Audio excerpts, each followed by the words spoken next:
Hello, this is the Holland Informer, and today I'm telling you about all three parts of the Fear Street movies and my favorite kills from them.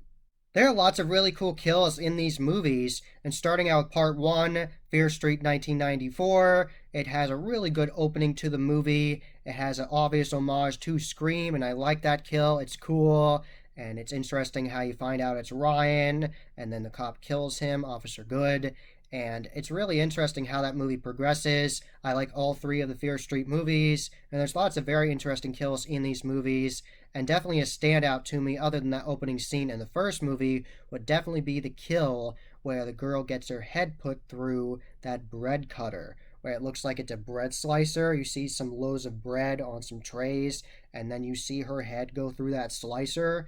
That was really gnarly. I had never seen that kill before in another horror movie. Tell me in the comments below if you've seen a similar kill in horror movies, but I've never seen that particular kill in a horror movie, and that impressed me, and I thought that was really cool and really interesting. And there are other brutal kills, like the other characters getting like axed in the head and all kinds of cool kills. Lots of stabbings happen in this movie. There are actually lots of very dark themes in these movies. For example, in part 3 for 1666, that is very dark, where mobile kids have their eyes gouged out and are killed. That's incredibly dark, but it ties into the character with the evil pastor and the whole curse of Sarah Fear with the witch and everything, where they accused her of being a witch, but she really wasn't. And then we find out that it was really Officer Good's ancestor, Solomon Good, and he was the one who was really a perpetrator of all of this and has caused all of the evil,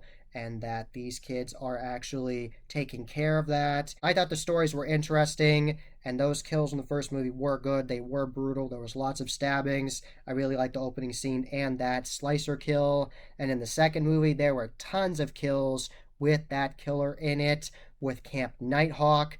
Tons and tons of kills, really brutal. You actually see the friend of Allison who ends up getting pierced on the fence in the movie Halloween 2018. He's in this movie, and he's one of the counselors, and he's trying to be helpful, and he actually ends up getting his head chopped off. And that's a really brutal kill. There are lots of very obvious homages to Friday the 13th in this movie, especially since the killer looks a lot like Jason did in the first movie that he appeared in, Friday the 13th Part 2. It looks very similar with that, with the axe and his whole getup.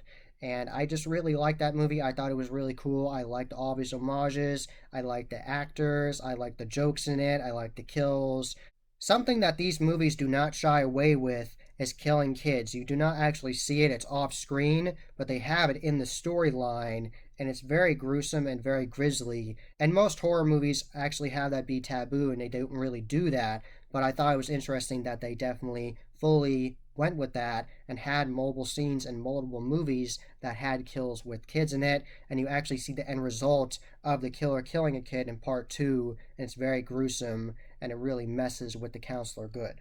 So long story short, I really liked the characters in these movies. I liked Ruby Lane, who was creepy and had a razor and were cutting people. I thought that was cool. And the killer that was very reminiscent of Friday the 13th Part 2, I liked him.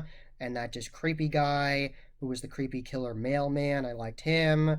And I liked lots of characters. I liked the character of Sarah Fear and the whole mythology around it and how it was all started. I thought that was all very interesting. So definitely check out these Fear Street movies and definitely watch the first one, 1994, then part 2, then part 3. Hit that bell icon so you get a notification every single time I put up a new video. Give this video a thumbs up and share it with your friends. Now I'm on social media. I am on Instagram, Facebook, and Twitter. You can find all those links in the description below. And as always, happy hauntings.